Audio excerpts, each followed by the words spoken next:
प्यारे बच्चों, नमस्कार। आज हम मेरा बचपन डॉक्टर एपीजे अब्दुल कलाम द्वारा रचित मेरा बचपन यह एक आत्मकथा है, इस पाठांश को सुनेंगे। आप सभी का हार्दिक स्वागत। पाठ के लेखक हैं, उनका पूरा नाम है अवुल फ़कीर जैनुल आबदीन अब्दुल कलाम। यहाँ पर जो देख रहे हैं बच्चे, ये हैं मानव अब्दुल कलाम जी। इनका परिचय इस प्रकार है। अवुल फ़कीर जैनुल आबदीन अब्दुल कलाम जी का जन्म 15/10/1931 को हुआ।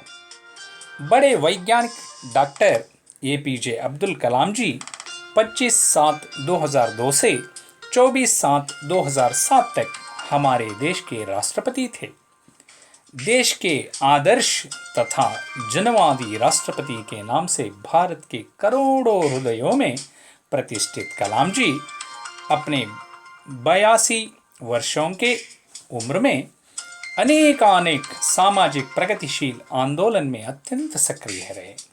मಕ್ಕಳೇ, ಅಬ್ದುಲ್ ಕಲಾಮರ ಜನ್ಮ 15/10/1931 ಆಗುತ್ತೆ.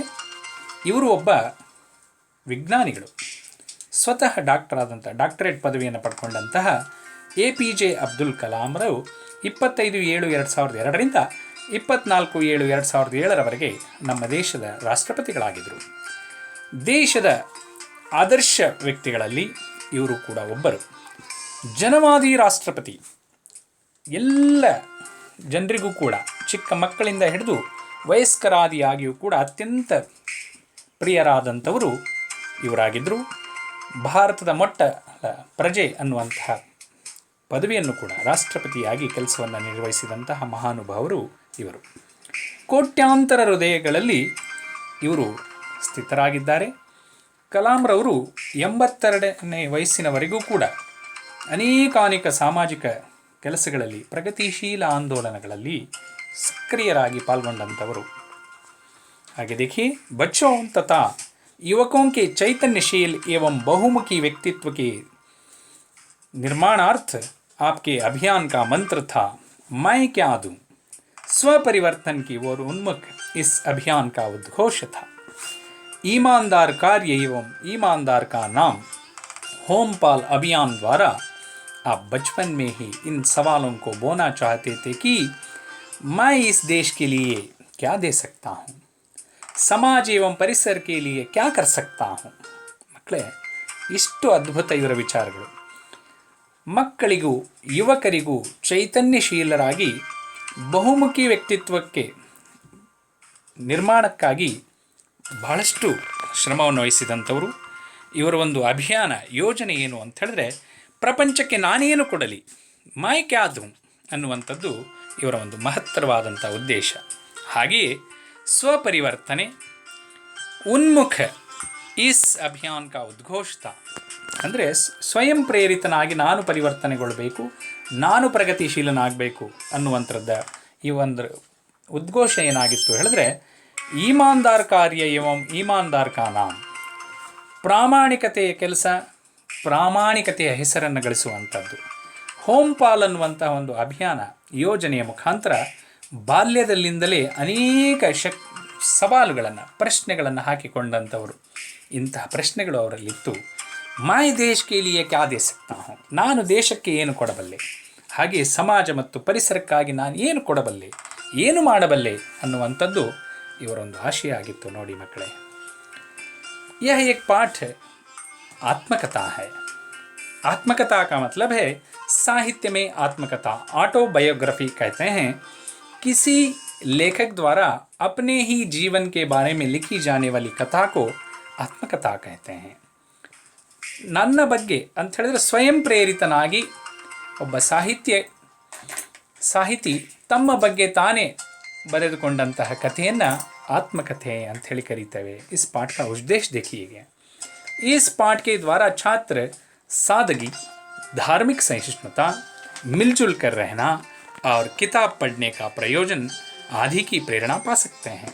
ಈ ಪಾಠದ ಮುಖಾಂತರ ಸರಳತೆ, ಸಜ್ಜನಿಕೆ, ಧಾರ್ಮಿಕ ಸಹಿಷ್ಣುತೆಯ ಭಾವನೆ ಒಟ್ಟಾಗಿರುವಂಥದ್ದು ಮತ್ತು ಪುಸ್ತಕವನ್ನು ಓದುವುದರಿಂದ ಆಗುವಂತಹ ಲಾಭಗಳ ಕುರಿತಾಗಿ ಪ್ರೇರಣೆ ಸಿಗತ್ತೆ ಮಕ್ಕಳೇ. ಹಾಗೆ ದೇखेंगे मेरा जन्म मद्रास राज्य के रामेश्वरम कस्बे में एक ಮಧ್ಯಮ ವರ್ಗೀಯ ಪರಿವಾರ ಮೇ ಹುವಾ ಥಾ. ಇವರು ಹೇಳ್ತಾರೆ, ನನ್ನ ಜನ್ಮ ಮದ್ರಾಸ್ ರಾಜ್ಯದ ರಾಮೇಶ್ವರಂ ಅನ್ನುವಂಥಲ್ಲಿ ಮಧ್ಯಮ ವರ್ಗದ ಪರಿವಾರದಲ್ಲಿ, ಕುಟುಂಬದಲ್ಲಿ ನಾನು ಜನಿಸಿದೆ.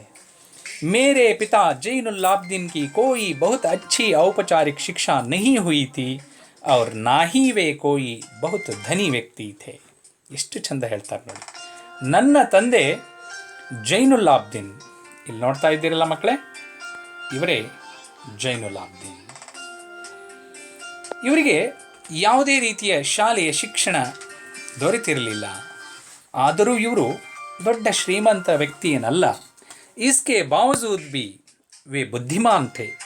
ಆದಾಗ್ಯೂ ಕೂಡ ಇವರು ಬಹಳಷ್ಟು ಬುದ್ಧಿವಂತರು ಅನ್ನೋ ಮಾತನ್ನು ಸಾಕ್ಷಾತ್ ಕಲಾಂರವರೇ ಹೇಳ್ಕೊಳ್ತಾರೆ. और उनमें उदारता की सच्ची भावना थी. ಇವರಲ್ಲಿ ಉದಾರ ಮನೋಭಾವನೆ ಇತ್ತು ಅನ್ನುವಂಥದ್ದು. ಮೇರಿ ಮಾँ ಆಶಿಯಮ್ಮ उनकी आदर्श जीवन संगिनी थी. मेरे माता पिता को हमारे समाज में एक आदर्श दंपति के रूप में देखा जाता था. ಎಷ್ಟು ಚಂದ ಬರೀತಾರೆ ನೋಡಿ ಮಕ್ಕಳೇ. ನನ್ನ ತಾಯಿಯ ಹೆಸರು ಆಶಿಯಮ್ಮ. ಅವರು ನಮ್ಮ ತಂದೆಗೆ ಆದರ್ಶವಾದಂತಹ ಜೀವನ ಸಂಗಿನಿಯಾಗಿದ್ದರು. ದಂಪತಿ ಇವರಿಬ್ಬರೂ ಕೂಡ ನನ್ನ ತಂದೆ ತಾಯಿಗಳಿಗೆ ನನ್ನ ಸಮಾಜದಲ್ಲಿ ಆದರ್ಶ ದಂಪತಿಯಾಗಿ ನೋಡಲಾಗ್ತಿತ್ತು. ನೋಡಿ ಮಕ್ಕಳೇ, ಆದರ್ಶ ಪರಿವಾರದ ಒಂದು ಚಿತ್ರಣ ಇಲ್ಲಿ ಕಾಣ್ತಾ ಇದೆ. ಆದರ್ಶ ದಂಪತಿ ಪರಿವಾರ. आगे बढ़ेंगे.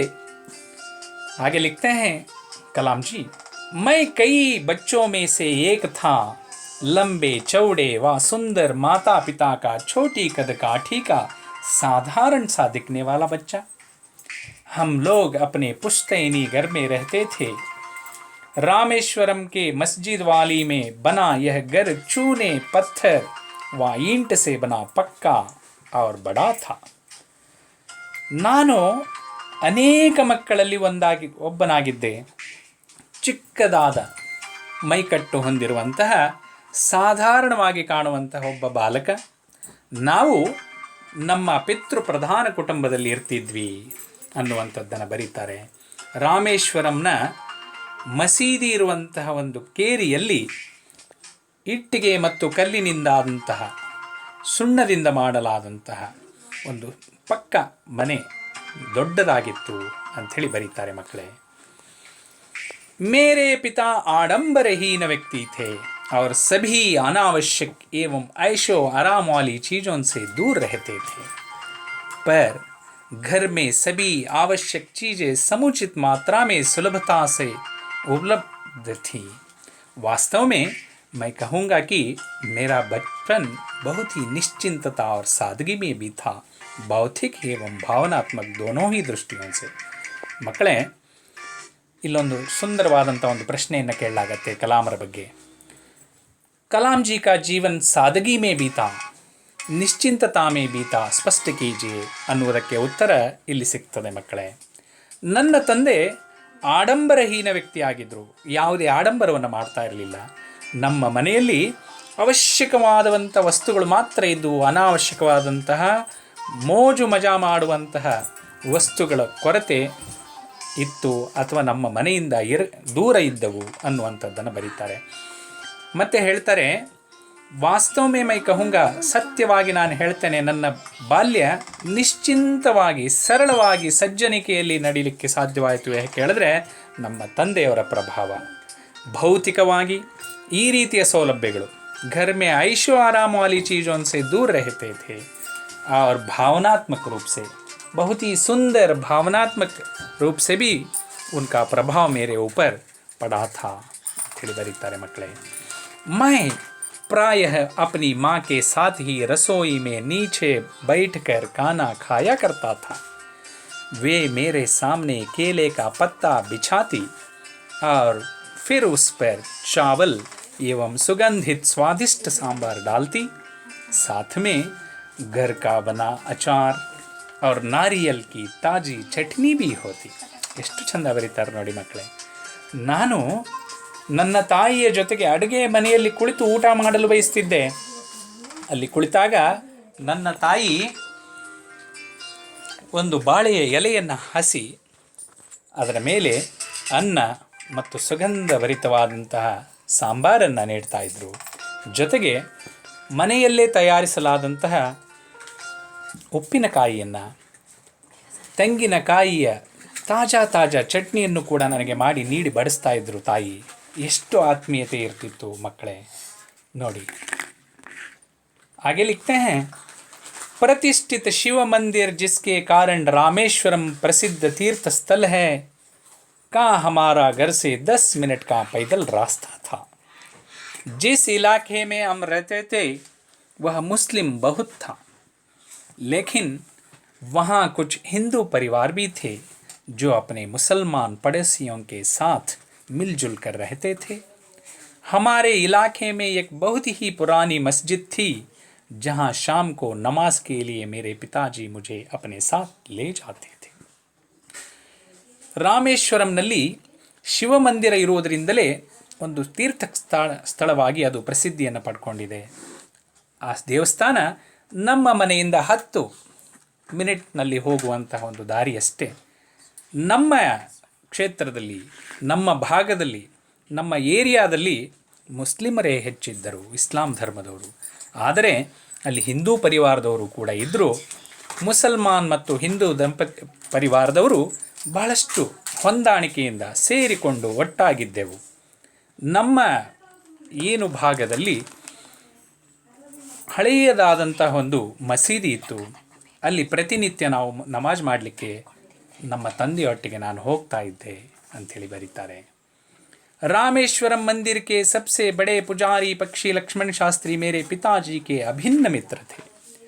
आध्यात्मिक मामलों पर चर्चाएं करते रहते. जब मैं प्रश्न पूछने लायक बड़ा हुआ तो मैंने पिताजी से नमाज की प्रासंगिकता के बारे में पूछा. ನೋಡಿ ಮಕ್ಕಳೇ, ಇಲ್ಲಿ ಕಾಣ್ತಾ ಇದೆಯಲ್ಲ, ಇದು ರಾಮೇಶ್ವರಂ ಮಂದಿರ, ಶಿವ ಮಂದಿರ. ಇದರ ಒಬ್ಬ ಪ್ರಸಿದ್ಧವಾದಂತಹ ಮುಖ್ಯ ಪ್ರಧಾನ ಅರ್ಚಕರಾದಂತಹ ಪಕ್ಷಿ ಲಕ್ಷ್ಮಣ ಶಾಸ್ತ್ರಿ ನನ್ನ ತಂದೆಯವರ ಬಹಳ ಹತ್ತಿರದ ಮಿತ್ರರಾಗಿದ್ದರು, ಅಂತರಂಗ ಮಿತ್ರರಾಗಿದ್ದರು. ಹಾಗೆಯೇ ಆಧ್ಯಾತ್ಮಿಕ ವಿಚಾರಗಳ ಬಗ್ಗೆ ಅವರಿಬ್ಬರೂ ಕೂಡ ಚರ್ಚೆಯನ್ನು ಮಾಡ್ತಾಯಿದ್ರು. ಆಗಾಗ ನಾನು ಪ್ರಶ್ನೆ ಕೇಳುವ ಮಟ್ಟಕ್ಕೆ ಬೆಳೆದಾಗ ನಾನು ನನ್ನ ತಂದೆಯವರ ಒಂದು ಪ್ರಶ್ನೆಯನ್ನು ಕೇಳಿದೆ. ನಮಾಜನ್ನು ಯಾಕೆ ಮಾಡ್ತೇವೆ, ಅದರ ಉದ್ದೇಶ ಏನು ಅನ್ನುವಂಥದ್ದನ್ನು ಕೇಳಿದಾಗ ವೇ ಕಹತೆ, ನನ್ನ ತಂದೆಯವರು ಹೇಳಿದ್ರು, जब तुम नमाज पढ़ते हो तो तुम अपने शरीर से इतर ब्रह्मांड का एक हिस्सा बन जाते हो जिसमें दौलत, आयु, जाति या धर्म पंथ का कोई भेदभाव नहीं होता. ಅವರು ಹೇಳ್ತಾ ಇದ್ರು, ನಮಾಜ್ ಓದಬೇಕಾದ್ರೆ ಈ ಶರೀರದಿಂದ ಇನ್ನೊಂದು ಶರೀರಕ್ಕೆ ಅಂತ ಹೇಳಿದ್ರೆ, ಈ ಶರೀರವನ್ನು ಮರೆತುಕೊಂಡು ಆಧ್ಯಾತ್ಮದಲ್ಲಿ ನೀನು ದಾರ್ಶನಿಕವಾಗಿ ಬೇರೆಯೇ ಒಂದು ಬ್ರಹ್ಮಾಂಡದಲ್ಲಿ ನೀನು ಒಂದು ಭಾಗವಾಗಿರ್ತೀಯ.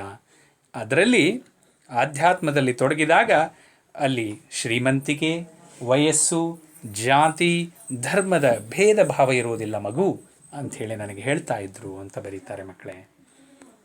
आगे देखिए, मुझे याद है पिताजी की दिनचर्या फौ फटने के पहले ही 4 बजे नमाज पढ़ने के साथ शुरू हो जाती थी. नमाज के बाद वे हमारे नारियल के बाग जाया करते. बाग घर से करीब 4 मील दूर था. करीब दर्जन भर नारियल कंधे पर लिए पिताजी घर लौटते और उसके बाद ही उनका नाश्ता होता. ನನಗೆ ನೆನಪಿದೆ, ತಂದೆಯವರ ದಿನಚರಿ ಬೆಳಗ್ಗೆ 4 ಗಂಟೆಗೆ ಶುರುವಾಗ್ತಾ ಇತ್ತು. ನಮಾಜ್ ಓದುವುದರೊಟ್ಟಿಗೆ ಅವರು ಬೆಳಗ್ಗೆ ತೆಂಗಿನಕಾಯಿಯ ತೋಟಕ್ಕೆ ಹೋಗ್ತಾ ಇದ್ರು. ಆ ತೆಂಗಿನಕಾಯಿಯ ತೋಟ ಇಲ್ಲಿಂದ 4 ಕಿಲೋಮೀಟರ್ ದೂರದಲ್ಲಿತ್ತು. ಅಲ್ಲಿ ಹೋಗಿ ಕೆಲಸವನ್ನು ಮಾಡಿ 10 ತೆಂಗಿನಕಾಯಿಗಳನ್ನು ಭುಜದ ಮೇಲೆ ಹೊತ್ಕೊಂಡು ನಡ್ಕೊಂಡು ಬರ್ತಾಯಿದ್ರು ಅನ್ನುವಂಥದ್ದನ್ನು ಹೇಳ್ತಾ ಇದ್ದಾರೆ. ಅದರ ನಂತರದಲ್ಲೇ ಅವರು ನಾಷ್ಟವನ್ನು ಕೂಡ ಮಾಡ್ತಾಯಿದ್ರು. मैंने अपनी विज्ञान एवं प्रौद्योगिकी की सारी ज़िंदगी में पिताजी की बातों का अनुसरण करने की कोशिश की है. मैंने उन बुनियादी सत्यों को समझने का भरसक प्रयास किया है.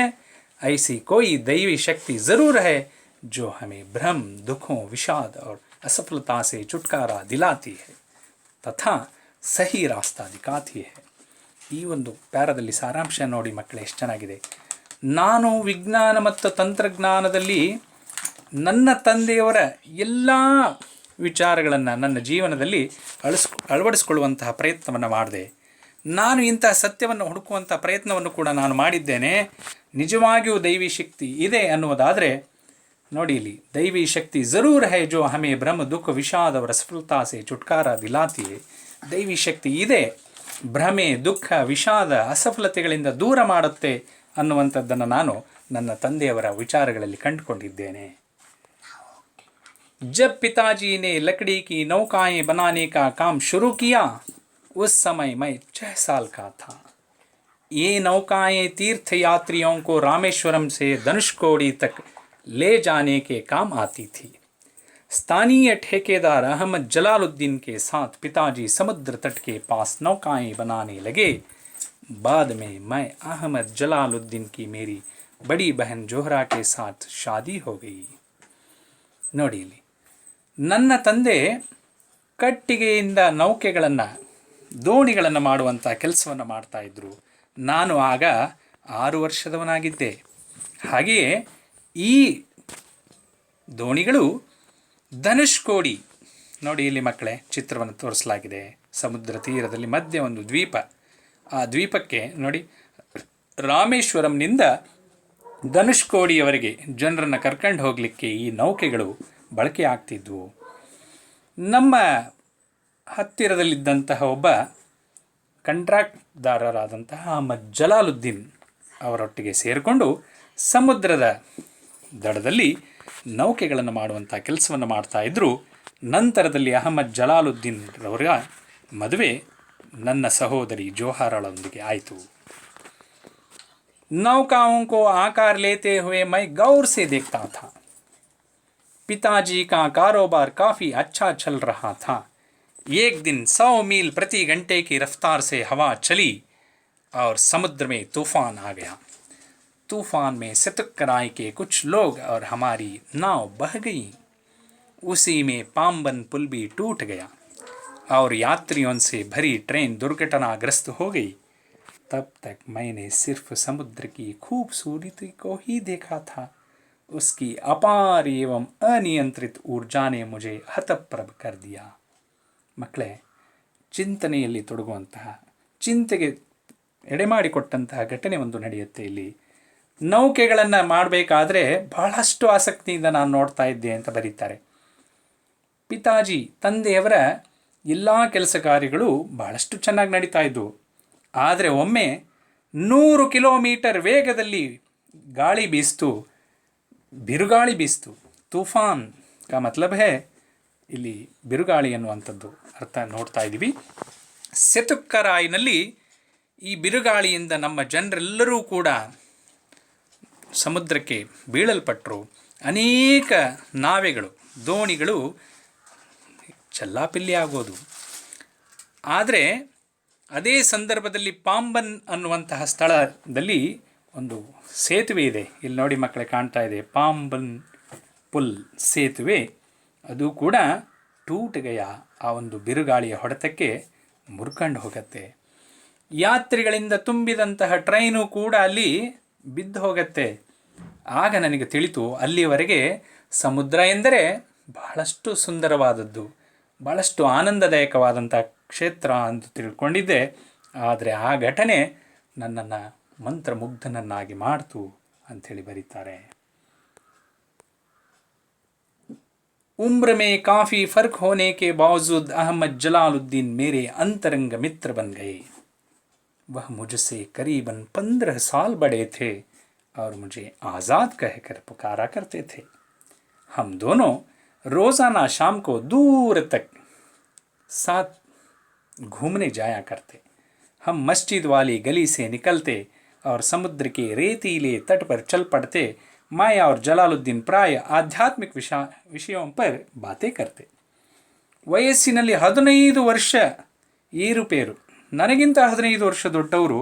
ಆದರೂ ಕೂಡ ಅಹಮದ್ ಜಲಾಲುದ್ದೀನ್ ನನ್ನ ಜೊತೆಗೆ ಬಹಳಷ್ಟು ಅಂತರಂಗದ ಒಂದು ಮಿತ್ರರಾಗಿದ್ದರು, ಗೆಳೆಯರಾದರು. ಗೆಳೆತನಕ್ಕೆ ವಯಸ್ಸಿನ ಅಂತರವಿಲ್ಲ ಮಕ್ಕಳೇ. ನಾವಿಬ್ಬರೂ ಕೂಡ ಅವರು ನನಗೆ ಆಜಾದ್ ಅಂಥೇಳಿ ಕರಿತಾ ಇದ್ದರು. ಜೊತೆಗೆ ಪ್ರತಿನಿತ್ಯ ಸಂಜೆ ನಾವು ಬಹಳ ದೂರದವರೆಗೆ ಸಮುದ್ರ ದಡದಲ್ಲಿರುವಂತಹ ರೇತೀಲೆ ತಟ್, ಮರಳು ಪ್ರದೇಶದಲ್ಲಿ, ಕಿನಾರೆ ದಡದಲ್ಲಿ ಬಹಳ ದೂರದವರೆಗೆ ನಡ್ಕೊಂಡು ಹೋಗ್ತಾ ಇದ್ವಿ. ಮತ್ತು ನಾನು ಜಲಾಲುದ್ದೀನ್ ಅವರು ಆಧ್ಯಾತ್ಮದ ವಿಚಾರದ ಬಗ್ಗೆ ಮಾತ್ರ ನಾವು ಚರ್ಚೆ ಮಾಡ್ತಾ ಇದ್ವಿ ಅಂತ ಬರೀತಾರೆ. प्रसंगवश मुझे यहाँ यह भी उल्लेख कर देना चाहिए कि पूरे इलाके में सिर्फ जलालुद्दीन ही थे जो अंग्रेज़ी में लिख सकते थे. मेरे परिचितों में जलालुद्दीन के बराबर शिक्षा का स्तर किसी का भी नहीं था और ना ही किसी को उनके बराबर बाहरी दुनिया के बारे में पता था. जलालुद्दीन मुझे हमेशा शिक्षित व्यक्तियों, वैज्ञानिक खोजों, समकालीन साहित्य और चिकित्सा विज्ञान की उपलब्धियों के बारे में बताते रहते. वही थे जिन्होंने मुझे सीमित दायरे से बाहर निकालकर नई दुनिया का बोध कराया. ನನಗೆ ಗೊತ್ತಿದೆ, ನಾನು ಇಲ್ಲೊಂದು ವಿಚಾರವನ್ನು ಹೇಳಲೇಬೇಕು ಅಂತ ಹೇಳ್ತಾರೆ. ನಮ್ಮ ಒಂದು ಕ್ಷೇತ್ರದಲ್ಲಿ, ಆ ಊರಿನಲ್ಲಿ ಜಲಾಲುದ್ದೀನಷ್ಟು ಬುದ್ಧಿವಂತರು, ಅವರು ಬಿಟ್ಟರೆ ಇಂಗ್ಲೀಷ್ನಲ್ಲಿ ಬರೆಯುವಂಥವ್ರು ಮತ್ತಾರೂ ಇರಲಿಲ್ಲ ಅನ್ನುವಂಥ ಮಾತನ್ನು ಹೇಳ್ತಾರೆ. ಮತ್ತು ಈ ಹೊರಗಿನ ಪ್ರಪಂಚದ ಜ್ಞಾನ ಅತ್ಯಂತ ಚೆನ್ನಾಗಿ ತಿಳಿದದ್ದ ವ್ಯಕ್ತಿ ಅಂತ ಹೇಳಿದ್ರೆ ಆತ ಒಬ್ಬನೇ. ಅವರು ನನಗೆ ಶಿಕ್ಷಿತ ವ್ಯಕ್ತಿಗಳ ಬಗ್ಗೆ ಶಿಕ್ಷಣವನ್ನು ಪಡೆದಂಥವರು, ವೈಜ್ಞಾನಿಕವಾಗಿ ಆವಿಷ್ಕಾರಗಳು ಏನೆಲ್ಲ ನಡೆದಿದೆ, ಸಮಕಾಲೀನ ಸಾಹಿತ್ಯ, ಚಿಕಿತ್ಸೆಯಲ್ಲಿ ಎಷ್ಟೆಲ್ಲ ಮುಂದುವರೆದಿದೆ ವಿಜ್ಞಾನ ತಂತ್ರಜ್ಞಾನದಲ್ಲಿ ಅನ್ನುವಂಥದ್ದನ್ನು ಕೂಡ ನನಗೆ ತಿಳಿಸ್ತಾ ಇದ್ದರು. ಮತ್ತು ಅವರೇ ನನ್ನನ್ನು ಸೀಮಿತ ಕ್ಷೇತ್ರದಿಂದ ಬಾಯಿ ಒಳಗಡೆನ ಕಪ್ಪೆ ಆಗಿದ್ದೆ, ಆದರೆ ಹೊರಗಡೆಯ ಪ್ರಪಂಚದ ಜ್ಞಾನವನ್ನು ಚೆನ್ನಾಗಿ ತಿಳಿಸ್ಕೊಟ್ಟಂಥವರು ಜಲಾಲುದ್ದೀನ್ ಅನ್ನೋದನ್ನು ಸ್ಮರಿಸ್ಕೊಳ್ತಾರೆ. मेरे बाल्यकाल में पुस्तकें एक दुर्लभ वस्तु की तरह हुआ करती थी. हमारे यहाँ स्थानीय स्तर पर एक पूर्व क्रांतिकारी या कहिए उग्र राष्ट्रवादी STR मानिकम का निजी पुस्तकालय था. उन्होंने मुझे हमेशा पढ़ने के लिए उत्साहित किया. मैं अक्सर उनके घर से पढ़ने के लिए किताबें ले आया करता था.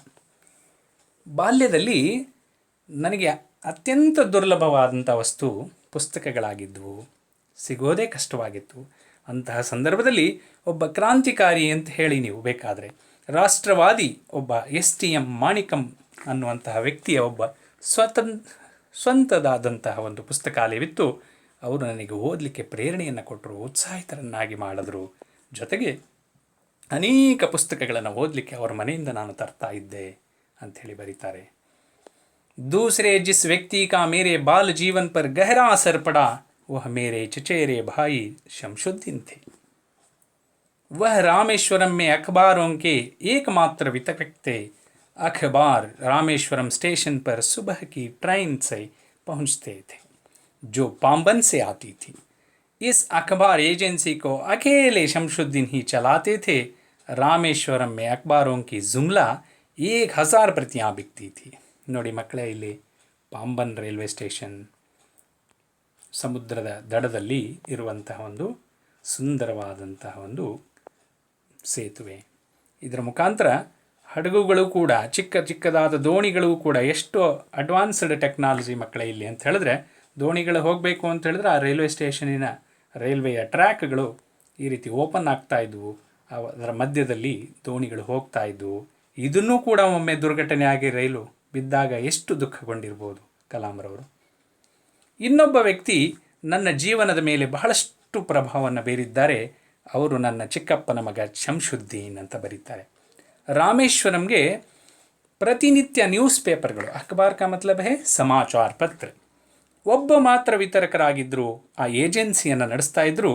ಆ ರಾಮೇಶ್ವರಂ ಸ್ಟೇಷನ್ಗೆ ಪಾಂಬನ್ ಕಡೆಯಿಂದ ಬರುವಂತಹ ರೈಲ್ವೆ ಸ್ಟೇಷನ್ ರೈಲ್ನಲ್ಲಿ ನಮ್ಮ ಊರಿಗೆ ಪತ್ರಿಕೆಗಳು ಬರ್ತಾ ಇದ್ವು. ಪ್ರತಿದಿನ ಅಲ್ಲಿ 1000 ಪ್ರತಿಗಳು, ಸಮಾಚಾರ ಪತ್ರಗಳು ಮಾರಾಟಕ್ಕೊಳಗಾಗ್ತಿದ್ವು ಅನ್ನೋದನ್ನು ಬರೀತಾರೆ. बचपन में मेरे 3 पक्के दोस्त थे, रामानंद शास्त्री, अरविंदन और शिव प्रकाश. ये तीनों ही ब्राह्मण परिवारों में से थे. रामानंद शास्त्री तो रामेश्वरम मंदिर के सबसे बड़े पुजारी पक्षी लक्ष्मण शास्त्री का बेटा था. अलग अलग धर्म, पालन पोषण, पढ़ाई लिखाई को लेकर हम में से किसी भी बच्चे ने कभी भी आपस में कोई भेदभाव महसूस नहीं किया. ನನಗೆ ಬಾಲ್ಯದಲ್ಲಿ 3 ಜನ ಆತ್ಮೀಯ ಗೆಳೆಯರಿದ್ದರು. ನೋಡಿ, ಅವರ ಹೆಸರುಗಳನ್ನು ಹೇಳ್ತಾರೆ: ರಾಮಾನಂದ ಶಾಸ್ತ್ರಿ, ಅರವಿಂದನ್ ಮತ್ತು ಶಿವಪ್ರಕಾಶ್. ಈ ತೀನೋ ಹಿ ಬ್ರಾಹ್ಮಣ ಪರಿವಾರ ಸೇತಿ. ಅವರು 3 ಜನರು ಕೂಡ ಬ್ರಾಹ್ಮಣ ಕುಟುಂಬದಲ್ಲಿಂದ ಬಂದವರು. ರಾಮಾನಂದ ಶಾಸ್ತ್ರಿ ರಾಮೇಶ್ವರಂನ ಮಂದಿರದ ದೇವಸ್ಥಾನದ ಮುಖ್ಯ ಅರ್ಚಕರಾದಂಥ ಪಕ್ಷಿ ಲಕ್ಷ್ಮಣ ಶಾಸ್ತ್ರಿ ಅವರ ಮಗನಾಗಿದ್ದ. ಬೇರೆ ಬೇರೆ ಧರ್ಮದವರಾಗಿದ್ದರೂ ಕೂಡ ಪಾಲನೆಯ ಪೋಷಣೆ, ಓದು ಬರಹದ ಬಗ್ಗೆ ಯಾವತ್ತಿಗೂ ಕೂಡ ಮೇಲು ಕೀಳು ಅನ್ನುವಂತಹ ಭೇದ ಭಾವನೆಯನ್ನು ಯಾವತ್ತೂ ನಾವು ಅನುಭವಿಸಲಿಲ್ಲ. ಅಂದರೆ ಧಾರ್ಮಿಕ ಸಹಿಷ್ಣುತೆಯ ಭಾವನೆ ಎದ್ದು ಕಾಣುತ್ತೆ ಮಕ್ಕಳೇ. इसीलिए वे महान बने हैं. जो अब्दुल कलाम जी, वे सादगी के मिसाल हैं. और ऐसे ही आध्यात्मिक मामलों पर और ऐसे ही जीवन में उनके आदर्शों का पालन हमें भी करना है बच्चे. इसलिए हम कहते हैं सचमुच अब्दुल कलाम जी हमें एक प्रेरणादायी के रूप में हैं. उनके जो आदर्श हैं उनका पालन हम सब करेंगे. बहुत बहुत धन्यवाद.